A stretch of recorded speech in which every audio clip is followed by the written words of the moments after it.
चलिएगा, unit first सुनिएगा सारे बच्चे, बहुत मजा आएगा शानदार तरीके से। Unit first, unit first, unit first, unit first पढ़ते हैं। पहली यूनिट तुम्हें पता है क्या है? अभी अभी चैप्टर का नाम लिखवा दिया और उसमें भी पहला चैप्टर पढ़ेंगे अपन। पर चैप्टर वगैरह पढ़ने से पहले अपने को क्या करना है, कुछ इंपॉर्टेंट डेफिनेशन आनी चाहिए। जैसे क्या हुआ, एक काम करते हैं, जैसे अपन क्या करते हैं, कहीं जाते हैं, मान लो कहीं पर भी जाते हैं, आपका डेस्टिनेशन पॉइंट है चंडीगढ़, तो चंडीगढ़ जाने से पहले आपको चंडीगढ़ की बस के बारे में पता होना चाहिए, चंडीगढ़ की लोकेशन में पता होना चाहिए, और चंडीगढ़ में क्या क्या चीजें हैं वो पता होना चाहिए। तभी तो जाके आप चंडीगढ़ में सर्वाइव कर पाओगे, रह पाओगे। इसलिए थर्मोडायनामिक्स में जाने से पहले कुछ महत्वपूर्ण परिभाषाएं हैं जिनका आपको पता होना ही चाहिए यदि आपको आगे की ओर बढ़ना है। ध्यान दें, ऊपर ही ऊपर लिखे सबसे पहले देखो, उष्मा गतिकी, थर्मोडायनामिक्स, उष्मा गतिकी, थर्मोडायनामिक्स।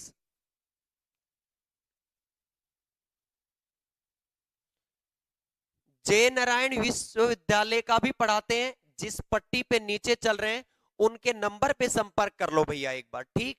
आप नीचे कांटेक्ट नंबर दिए हुए, किसी भी प्रकार की कोई इंफॉर्मेशन चाहिए, 2 नंबर दिए हुए, किसी भी नंबर पे आप कांटेक्ट कर सकते हैं।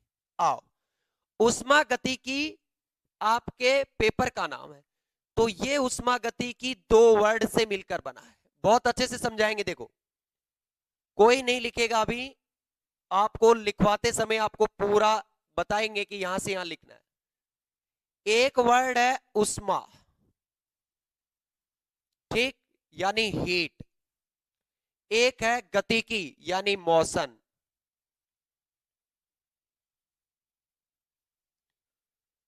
थर्मोडायनामिक्स 2 वर्डों से मिलकर बना है, एक हीट एंड एक मोशन। थर्मो, हीट का मतलब होता है थर्मो, और मोशन का मतलब होता है गतिकी, ठीक। यानी आपको क्या लग रहा है इसमें कि उष्मा की गति का अध्ययन किया जाता है, यानी हीट के फ्लो स्टडी की जाती है। किसके अंदर? थर्मोडायनेमिक्स में। हीट के फ्लो की स्टडी की जाती है थर्मोडायनेमिक्स में, उष्मा के प्रवाह का अध्ययन किया जाता है। अभी और बताएंगे, अभी और कुछ और बताना बाकी है, दोबारा सुने। दूसरी बात है कि इस हीट का दूसरी ऊर्जाओं के साथ संबंध, relation of heat with other energies या conversion of heat in other energies, अन्य ऊर्जाओं में उष्मा का परिवर्तन व उष्मा के प्रवाह का अध्ययन जिस भौतिक विज्ञान की शाखा में किया जाता है, जिस फिजिकल साइंस की ब्रांच के अंदर यह स्टडी किया जाता है, वही होता है हमारा थर्मोडायनामिक्स। फॉर एग्जाम्पल के लिए सुनिएगा, ध्यान से सुनिएगा, पहली पॉइंट में जो लिख रहा हूं इसमें है क्या कि इसमें जो उष्मा और कार्य, उष्मा और कार्य, ये दोनों का कन्वर्जन होता है। देखिए कैसे, वर्क और हीट। एग्जाम्पल बताएं आपको, आपके अंदर मैकेनिकल एनर्जी है, आपके अंदर मैकेनिकल एनर्जी है, यांत्रिक ऊर्जा है, तो देखना जरा, आपने मैकेनिकल एनर्जी का उपयोग करके, मैं यहां लिख पा रहा हूं, ये किसकी वजह से हो रहा है? मैकेनिकल एनर्जी, यांत्रिक ऊर्जा की वजह से हो रहा है। मैं लिख पा रहा हूं, इस हाथ को उठा पा रहा हूं, ये सारी घटनाएं मैकेनिकल एनर्जी के द्वारा हो रही हैं। क्या हो रही है? मैकेनिकल एनर्जी के द्वारा हो रही है, ठीक। मैंने मैकेनिकल एनर्जी का उपयोग किया, यांत्रिक ऊर्जा का उपयोग किया, और उपयोग करके मैंने कार्य करना प्रारंभ किया। इन दोनों हाथों को लगातार मैं कार्य कर रहा हूं, इस तरीके से मैंने कार्य किया तो यहां हीट जनरेट होगी। मैंने यांत्रिक एनर्जी का कन्वर्जन कर दिया, किसमें? कार्य कर दिया, कार्य करके थर्मल एनर्जी में मैं इसको ले आया। ऐसे बहुत सारी ऊर्जाओं को अपन एक दूसरे में कन्वर्जन कर सकते हैं। जैसे स्टीम इंजन, स्टीम इंजन, भाप इंजन। भाप इंजन में क्या होता था कि उष्मा को, उष्मा से, उष्मा से कार्य करवाते हैं अपन, उष्मा से कार्य करवाते, करवाते हैं नहीं करवाते स्टीम इंजन में? तो उसमें क्या होता है, तापीय ऊर्जा को यांत्रिक ऊर्जा में परिवर्तित किया जाता है।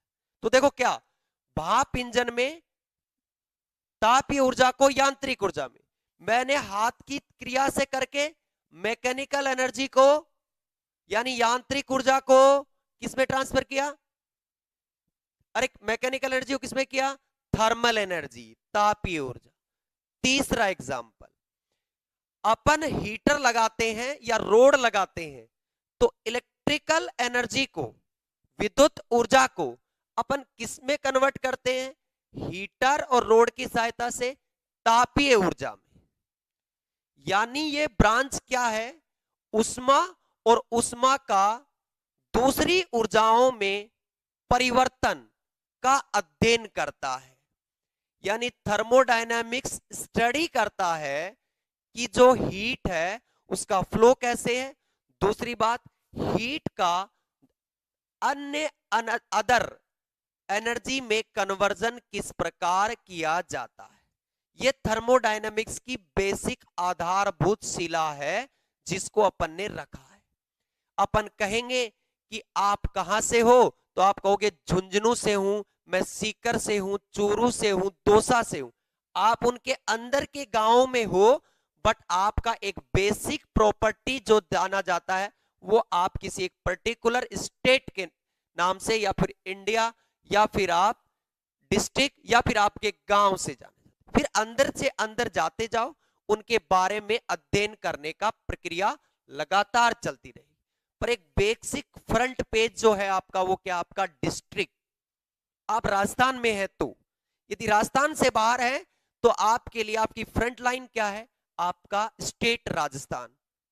यदि आप राजस्थान से भी बाहर हैं तो आपके लिए फ्रंट लाइन क्या? आपके लिए राजस्थान। यदि इंडिया से भी बाहर हैं आप तो आपके लिए फ्रंट ऑफ लाइन इंडिया है।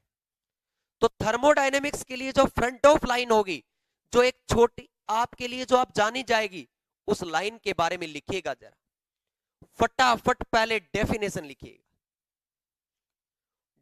टाइम वेस्ट नहीं करेंगे 1% भी। नीचे उष्मा गतिकी लिखना है, और उष्मा गतिकी लिखने के बाद आपको लिखना है उष्मा और गतिकी। इंग्लिश मीडियम वाले को थर्मोडायनामिक्स, इसको लिखे हीट, और हीट के ब्रैकेट में लिखे थर्मो, हीट और ब्रैकेट में लिखे थर्मो, और इसको लिखे मोशन, गतिकी। अब आओ, सबसे पहले डेफिनेशन लिखेंगे, बहुत आराम आराम से लिखो। भौतिक विज्ञान की, भौतिक विज्ञान की वह शाखा, भौतिक विज्ञान की वह शाखा जिसके अंतर्गत, भौतिक विज्ञान की वह शाखा जिसके अंतर्गत उष्मा के प्रवाह, उष्मा के प्रवाह, उष्मा के प्रवाह व इसका अन्य ऊर्जाओं, व इसका अन्य ऊर्जाओं, अन्य ऊर्जाओं में परिवर्तन का, अन्य ऊर्जाओं में परिवर्तन का अध्ययन किया जाता है। अन्य ऊर्जाओं में परिवर्तन का अध्ययन किया जाता है। अध्ययन किया जाता है। इंग्लिश मीडियम वाले लिखो, the branch of physical science, the branch of physical science in which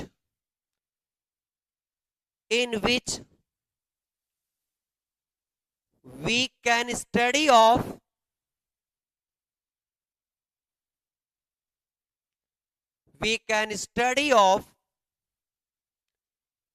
heat and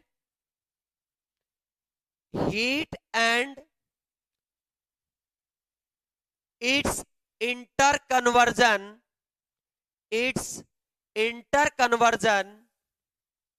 with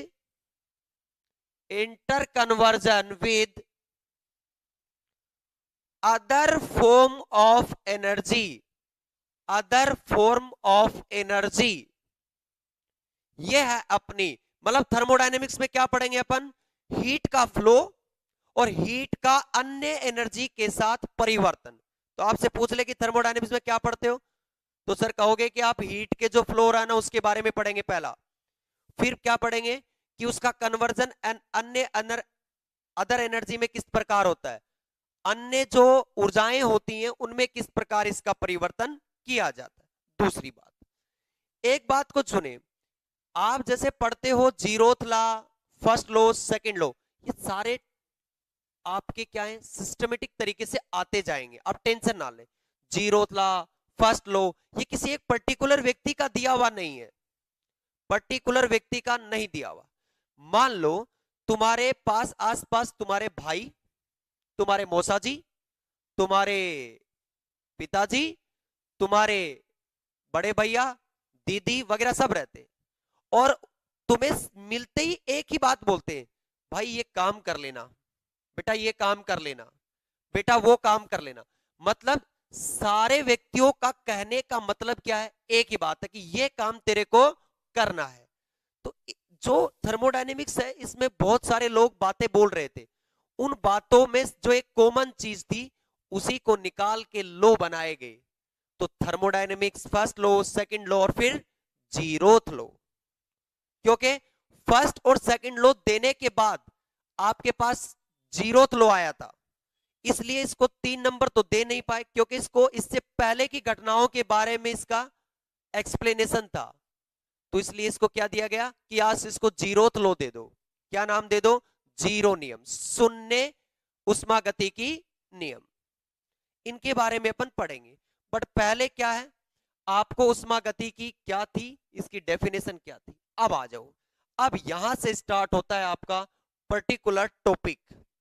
लिखे सारे बच्चे, कुछ महत्वपूर्ण परिभाषाएं, ये परिभाषाएं आगे जाके टॉपिक को टॉपिक से मिलाने का कार्य करेंगी, एक टॉपिक को दूसरे टॉपिक से मिलाने और उस टॉपिक को आगे बढ़ाने का कार्य यही परिभाषाएं करेंगे। ठीक है, तो सारे बच्चे लिखे सबसे पहले पहली परिभाषा, ये कुछ परिभाषाएं हैं 10-12, ये आपको पता होनी ही चाहिए। तो सारे बच्चे सबसे पहले क्या लिखेंगे, कुछ महत्वपूर्ण परिभाषाएं, और उनमें सबसे पहले लिखेंगे अपन किसकी, निकाय, निकाय सिस्टम की परिभाषा पढ़ेंगे। थर्मोडायनेमिक्स में जब भी बात करेंगे अपन भग भग के जो भी थ्योरी लिखेंगे हर लाइन में लिखेंगे निकाय, निकाय, निकाय। तो ये निकाय क्या होता है पहले यही पढ़ लेते हैं ना। आओ, ये बोर्ड है, इस बोर्ड को मैं स्टडी करना चाहता हूं, मैं इसका अध्ययन करना चाहता हूं कि इस बोर्ड में जो ये पट्टी लगी है ये किसकी लगी हुई है, ये व्हाइट बोर्ड जो प्लाई लगी हुई है, ये जो प्लाई किसकी बनी हुई है, इस प्लाई में क्या क्या चीजें हैं, मैं इसका अध्ययन करना चाहता हूं। फॉर एग्जाम्पल ये पानी का कप है, ठीक, इस पानी के कप के अंदर मैं स्टडी करना चाहता हूं जो पानी है उसके बारे में, इसको मैं अध्ययन करना चाहता हूं इस सिस्टम के लिए। तो ये वाला सिस्टम मेरे लिए क्या है, सिस्टम है। मतलब आप इससे क्या वर्ड निकल के आया कि आपके जो स्टडी के ऑब्जर्वेशन में होगा, आप जिसका अध्ययन करना चाहते हो, जिसको पढ़ना चाहते हो, पढ़ने के लिए आप ऑब्जर्वेशन करोगे, और ऑब्जर्वेशन करने के लिए जो भी चीज होगी वो आपका क्या कहलाएगी? सिस्टम। पर स्टडी का मतलब ये नहीं है कि मैं इसका ये बता दूं कि कलर क्या है इसका, ये नहीं है। इसमें एक वर्ड और जुड़ेगा, थर्मोडायनामिक स्टडी, उष्मागतिकी अध्ययन के लिए। ठीक, तो आप ये चीजें कहां से चुन सकते हो? ये पानी का गिलास कहां है? ब्रह्मांड में ही तो है, यूनिवर्स में। ये बोर्ड कहां है? यूनिवर्स में। फॉर एग्जाम्पल, आप एक गुब्बारा ले लो, ठीक, वो गुब्बारा कहां है? यूनिवर्स में, ब्रह्मांड में। तो ये गुब्बारा, ये बोर्ड, ये पानी का गिलास, ये सभी किसका हिस्सा है? ब्रह्मांड का, यूनिवर्स का एक हिस्सा है, एक पार्ट है यूनिवर्स का। तो डेफिनेशन क्या हुई कि आप ब्रह्मांड के किसी भी हिस्से को, किसी भी पार्ट को ऑब्जर्वेशन के लिए, आप उसकी इन्वेस्टिगेशन के लिए, अंडर इन्वेस्टिगेशन यानी तहकीकात के अंदर, मान लो पुलिस केस कर दिया, और पुलिस केस ने, मान लो दो व्यक्तियों ने, एक ने पुलिस केस किया आप पे, तो पुलिस आपको क्या लेगी? अंडर इन्वेस्टिगेशन के ऊपर क्या करेगी? वो इन्वेस्टिगेशन करेगी, अध्ययन करेगी। तो आप उस पुलिस के लिए क्या हो? एक सिस्टम हो। वैसे ही मैं यदि यूनिवर्स के, ब्रह्मांड में किसी भी एक हिस्से को पकड़ के ले आऊं और उसका थर्मोडायनामिक्स स्टडी करूं, तो वो मेरे लिए क्या होगा? एक सिस्टम होगा, एक निकाय होगा। होगा किसका भाग? ब्रह्मांड का भाग, यूनिवर्स का पार्ट, जिसे आप इन्वेस्टिगेट करोगे, जिसे आप स्टडी करोगे, वही क्या होगा? आपका निकाय होगा। कोई दिक्कत वाली बात? एक बार कमेंट करके बताना कि डेफिनेशन समझ में आई क्या। ब्रह्मांड का वह हिस्सा जिसे हम अध्ययन के लिए चुनेंगे, वही क्या होगा? हमारा निकाय होगा। एक बार कमेंट करके ये बताना कि समझ में आया या नहीं, फटाफट। फिर आगे की ओर बढ़ते हैं। डेफिनेशन लिखवा। पहली डेफिनेशन, काय क्या है? जिसे भी यूनिवर्स में से उठाएंगे और उसका स्टडी करेंगे, वही अपना क्या होगा? निकाय होगा। समझ में आ गया सारे बच्चों को? फटाफट कमेंट करिए। चलिएगा, तो पहली डेफिनेशन लिखना स्टार्ट कीजिए। निकाय, इंग्लिश मीडियम वाले लिखे सिस्टम। ब्रह्मांड का वह भाग, ब्रह्मांड का वह भाग जिसे, ब्रह्मांड का वह भाग जिसे उष्मागतिकी, जिसे उष्मागतिकी, जिसे उष्मागतिकी अध्ययन के लिए,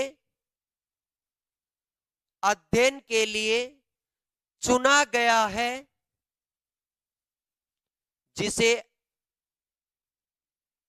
जिसे उष्मागतिकी अध्ययन के लिए चुना गया है,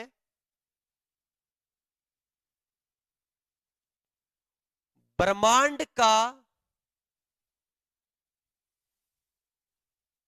ब्रह्मांड का वह भाग या हिस्सा जिसे उष्मागतिकी अध्ययन के लिए चुना गया है,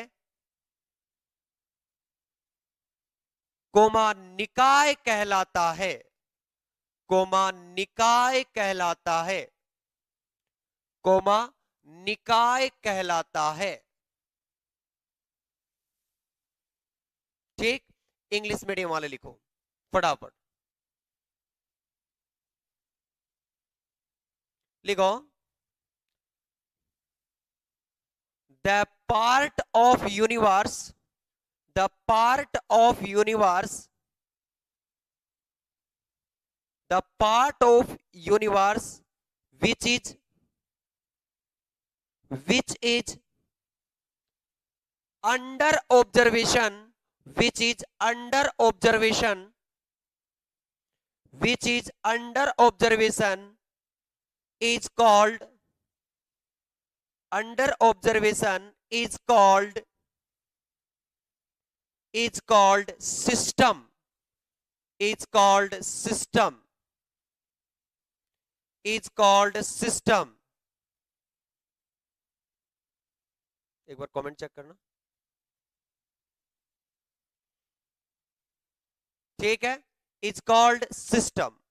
दूसरी डेफिनेशन सुनिएगा सारे बच्चे, दूसरी डेफिनेशन है परिवेश, परिवेश, जिसको इंग्लिश में बोला जाता है सराउंडिंग, परिवेश, सराउंडिंग, परिवेश, ये डेफिनेशन भी आना जरूरी है। कुछ लोग इसको डेफिनेशन को लिखवाया जाता है, और आपने पढ़ा भी होगा छोटे क्लासों में कि ब्रह्मांड का निकाय के अलावा बचा हुआ भाग, मतलब निकाय के अलावा ब्रह्मांड का जो भाग होता है वो सराउंडिंग कहलाता है, परिवेश कहलाता है। पर यह बात गलत है भैया। स्टैंडर्ड बुक्स के अंदर आप देखोगे तो आपको डेफिनेशन थोड़ी अच्छी मिलेगी, और वास्तविकता में वही सही। निकाय मैंने मान लिया, मैंने एक बलून लिया, यहां पे एक बलून लिया, एक गुब्बारा लिया, और ये गुब्बारा यहां पर है, इस कमरे में है, कौन से में, जहां मैं पढ़ा रहा हूं। इस गुब्बारे का मैं स्टडी करना चाहता हूं, इस बलून के ऊपर मैं स्टडी करना चाहता हूं। दैट मीन्स ये मेरा सिस्टम है, ये मेरा निकाय है, ये मेरे अंडर ऑब्जर्वेशन है, ये मैं इसकी इन्वेस्टिगेट कर रहा हूं। That is the part of universe which is under observation, is called system. मतलब ब्रह्मांड में का वह भाग जिसे मैं अध्ययन के लिए चुनूंगा वो निकाय, मतलब ये वाला मेरे लिए बलून क्या है, एक सिस्टम। इसके अलावा ब्रह्मांड में जो भी चीज बची वो मेरा परिवेश है, ऐसी डेफिनेशन आपने पढ़ी है। पर वास्तविकता में अच्छी बुक के अंदर आप डेफिनेशन देखोगे तो डेफिनेशन क्या है सुनिएगा। इस निकाय को जो इफेक्ट करेगा, दोबारा सुने, इस इफेक्ट को ब्रह्मांड का वह भाग जो इसे प्रभाव डाले, ब्रह्मांड का वह भाग जो इस निकाय को प्रभावित करे, वह भाग परिवेश कहलाएगा। यह है वास्तविक definition. Part of universe which is affected this system is called surrounding. इस सिस्टम को इफेक्ट करना चाहिए। मेरा कमरा यहां है, बलून यहां है, और झुंझुनू में गर्मी हो रही है, सीकर में गर्मी हो रही है, तो उस गर्मी का इस बलून के साथ क्या संबंध? कोई संबंध नहीं है। इसका मतलब आप अच्छी बुक के अंदर डेफिनेशन देखोगे तो ये डेफिनेशन यही मिलेगी कि ब्रह्मांड का वह भाग जो कि निकाय को प्रभावित करे, वह भाग परिवेश कहलाता है। बाकी एक डेफिनेशन और भी है, छोटी क्लासों में पढ़ते हो, निकाय के अलावा बचा हुआ ब्रह्मांड का संपूर्ण भाग परिवेश कहलाता है। Remaining part of universe from system is called surrounding. मतलब सिस्टम के अलावा जितना भी बचा हुआ पार्ट है यूनिवर्स का वो क्या कहलाएगा? सराउंडिंग। क्या कहलाएगा? सराउंडिंग। ये डेफिनेशन आपने पढ़ी है, पर आज अपन थर्मोडायनेमिक्स पढ़ रहे हैं तो थोड़ी सी स्टैंडर्ड डेफिनेशन लिखेंगे ताकि आप आगे तक कहीं जाओ तो आप अच्छी लैंग्वेज बोलो, अच्छी डेफिनेशन बता पाओ। कहीं पे भी आप इंटरव्यू में बैठे हो या आप कहीं किसी छोटे भाई को पढ़ा रहे हो तो आप एक अच्छी लैंग्वेज के साथ उसे एक्सप्लेन कर सको। आप फटाफट बताएं कि परिवेश की डेफिनेशन समझ में आ गई तो मैं इसकी लैंग्वेज लिखवा दूं क्या? फटाफट बोलिएगा सारे बच्चे, इसकी लैंग्वेज लिखवा दूं क्या मैं?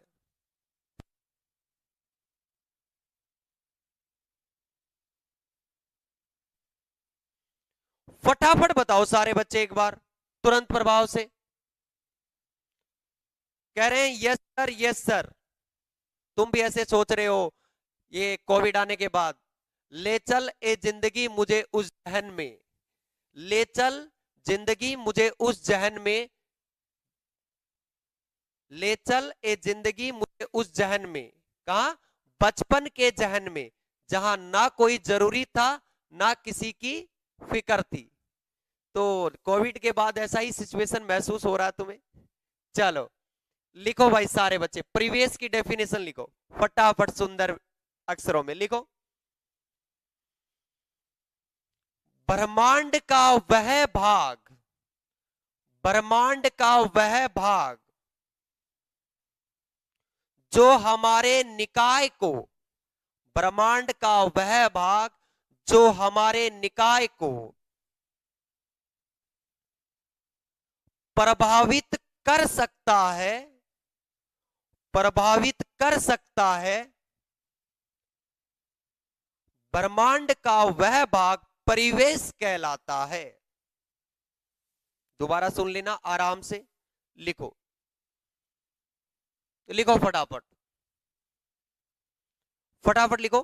परिवेश की डेफिनेशन दोबारा रिपीट कर रहा हूं अच्छे से, जिस बच्चे ने नहीं लिखी है वो लिख ले और स्पीड को थोड़ा बढ़ा ले भाई अभी से। ब्रह्मांड का वह भाग जो हमारे निकाय को प्रभावित कर सकता है, प्रभावित कर सकता है, कोमा ब्रह्मांड का वह भाग परिवेश कहलाता है, ब्रह्मांड का वह भाग परिवेश कहलाता है, ब्रह्मांड का वह भाग परिवेश कहलाता है। इंग्लिश मीडियम वाले बच्चे लिखें, the part of, the part of universe, the part of universe which can affect, which can affect our system, which can affect our system is called, is called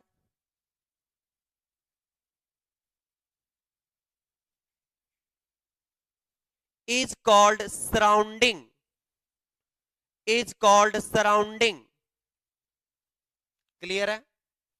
कोई दिक्कत वाली बात? कुछ बच्चे क्या कह रहे हैं, लिखकर डेफिनेशन लिखवाओ। अच्छा लिख लिया, ठीक है। ये था परिवेश और निकाय। अब ध्यान रखे सारे बच्चे, अब दूसरी जो डेफिनेशन आने वाली है वो क्या आने वाली है? अब एक छोटी सी डेफिनेशन और आ रही है तीसरे नंबर की, लिखो बाउंड्री, सीमा, बाउंड्री सीमा। तो दोबारा देखिए, ये मेरे लिए एक सिस्टम था, ये क्या है, मेरे लिए एक सिस्टम है, और सिस्टम के लिए इसमें जो वाटर है वो थोड़ी देर पहले मैं लेके आया बाहर से, और वो बहुत ठंडा पानी था, बहुत ठंडा पानी था। मतलब इस पानी में क्या है, वाटर मॉलिक्यूल्स है, इस पानी ठंडा है, जो भी है इसके अंदर जो चीजें हैं वो अलग चीज है। इस ग्लास के बाहर क्या है, एयर है, वो एयर क्या है, हीटेड एयर है, गर्म है, जो एयर मॉलिक्यूल्स है वो हीटेड है, गर्म। तो ये ठंडा पानी थोड़े समय के बाद, आफ्टर सम टाइम, ये क्या हो जाएगा, ठंडा ना होकर क्या हो जाएगा, थोड़ा गर्म, क्योंकि इसने क्या किया, हीट का एक्सचेंज कर लिया। तो हीट को एक्सचेंज किसके थ्रू किया, या फिर इस जो पानी है ये हमारा क्या है, निकाय, इसके बाहर जो एयर है जो इसको इफेक्ट डाल रही है, इसको प्रभावित, वो क्या है, अपनी परिवेश। तो परिवेश और निकाय दोनों को अलग अलग करने का काम कौन कर रहा है, इस ग्लास का ये प्लास्टिक, इस ग्लास का ये प्लास्टिक, इस वाटर और यहां पे जो हीटेड एयर है, उन दोनों को क्या कर रहा है, अलग अलग कर रहा है, उनमें क्या कर रहा है, डिफरेंस कर रहा है। ये एक प्लास्टिक, तो ये प्लास्टिक है ये प्लास्टिक ही क्या है? आपकी बाउंड्री है, सीमा है। जैसे तुम में पहले क्लासों में बैठते थे, पहले क्लास में जाते थे छोटे क्लासों में, तो गर्ल्स की लाइन एक तरफ और बॉयज की लाइन एक तरफ, बीच में एक छोटी सी बाउंड्री बना दी जाती है। ऐसे ही परिवेश और निकाय दोनों को पृथक करने का कार्य कौन करता है? सीमा। उसी को कहते हैं बाउंड्री। उसी को क्या कहते हैं? बाउंड्री। तो पहले तो डेफिनेशन लिखेंगे क्या? कि परिवेश और निकाय दोनों को पृथक करने वाला एनवेलोप, इसको एनवेलोप बोलते हैं।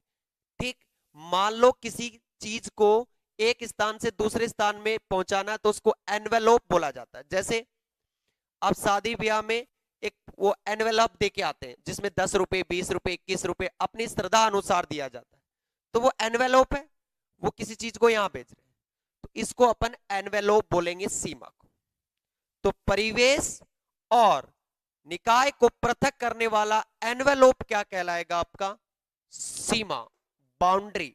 लिखे बच्चे, सारे बच्चे लिखो। निकाय व परिवेश को, निकाय व परिवेश को, निकाय व परिवेश को पृथक करने वाला एनवेलोप, हिंदी मीडियम वाले भी एनवेलोप ही लिखेंगे, एनवेलप। कोष्टक में लिख लो क्षेत्र। निकाय व परिवेश को पृथक करने वाला एनवेलप, एनवेलप ब्रैकेट में लिखो क्षेत्र, सीमा कहलाता है, सीमा कहलाता है। बाउंड्री, इंग्लिश मीडियम वाले लिखे बाउंड्री, लिखो। The envelope, the envelope, the envelope bracket में लिखो reason which separate, which separates our system, which separates our system from surrounding, from surrounding is called, is called boundary, is called boundary। नीचे लिखे, सीमा को मुख्यतः दो भागों में बांटा गया है, सीमा को मुख्यतः दो भागों में बांटा गया है। शांति से रखें, सीमा को मुख्यतः दो भागों में बांटा गया है। Boundary can be classified in two parts, boundary can be classified into two parts।